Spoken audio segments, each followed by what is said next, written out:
Hi mga kamami! Hello mga kananay! Welcome back to my channel. It's Mami Joyce again, ng inyong kananay na kikay.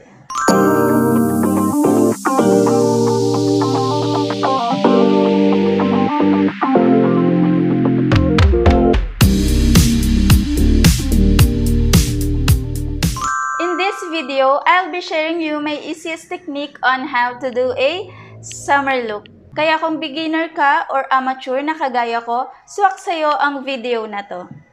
Disclaimer muna mga kamami, hindi po ako professional makeup artist. Ito pong sinashare ko sa inyo is based on my personal studies and practices. Mga technique na nadidiscover ko during my practice. Ayan. So without any daldal, let's go! I use the primer of Says Lady and lahat po ng ginagamit ko ngayon ay hindi sponsored. I use Maybelline Fit Me in the shade of 128 Warm.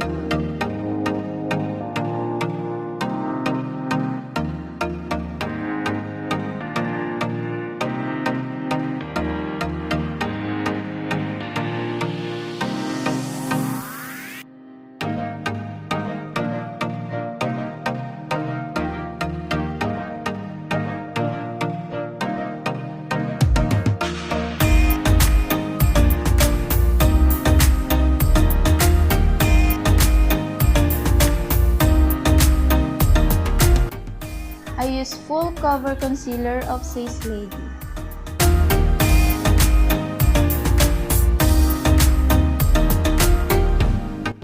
As you can see, I put the concealer all over my face kasi marami akong blemishes and pimple scars, kaya maraming tatakloban, halos buong muka.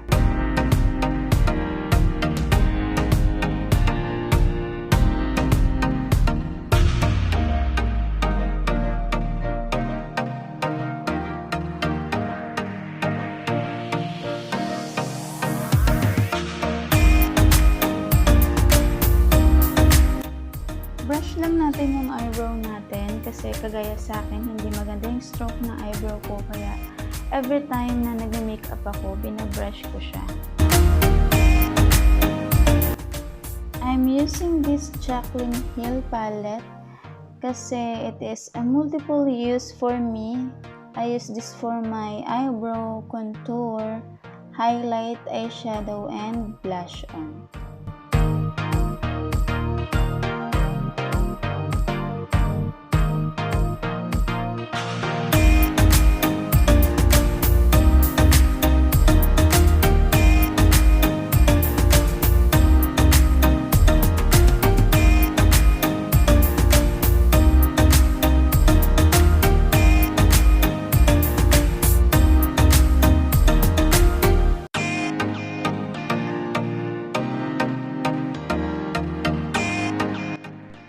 I use the same shade for my eyebrow and contour.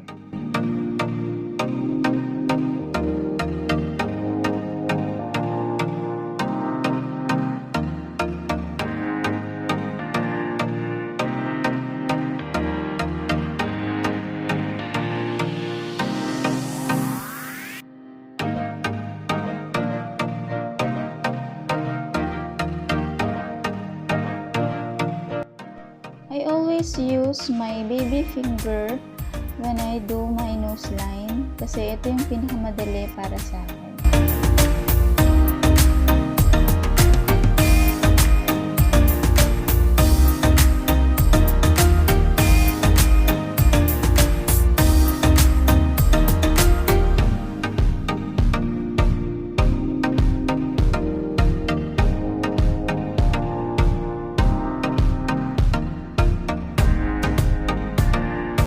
Again, I'm gonna use my fingertips to apply my eyeshadow.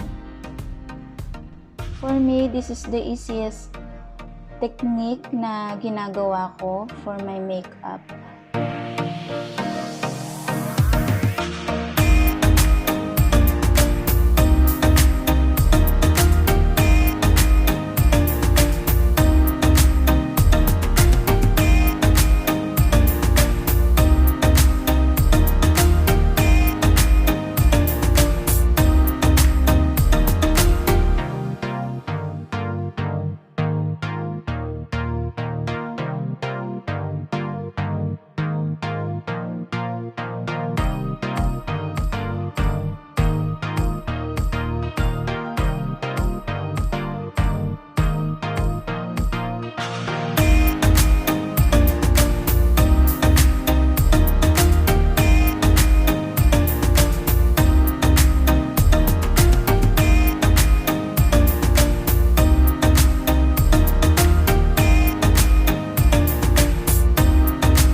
kayo sa paglalagay mga kamami pag dyan na sa part na yan. Kasi kagaya sa akin, kumalat siya. Ayan, maglilinis patuloy ako and dagdag pa siya sa oras.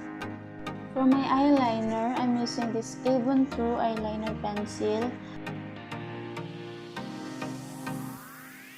So, nilagyan ko rin yung waterline ko dahil gusto ko nga ma-emphasize yung aking mata. And now, I'm using my liquid eyeliner and you can use any brand na gusto nyong gamitin. For me, this is the hardest part of doing my makeup kasi palaging hindi pantay ang paglagay ko nito. Hanggang ngayon, nagpa-practice pa rin ako ng paglalagay nito. Nag-combine ako ng dalawang color para sa aking blush on.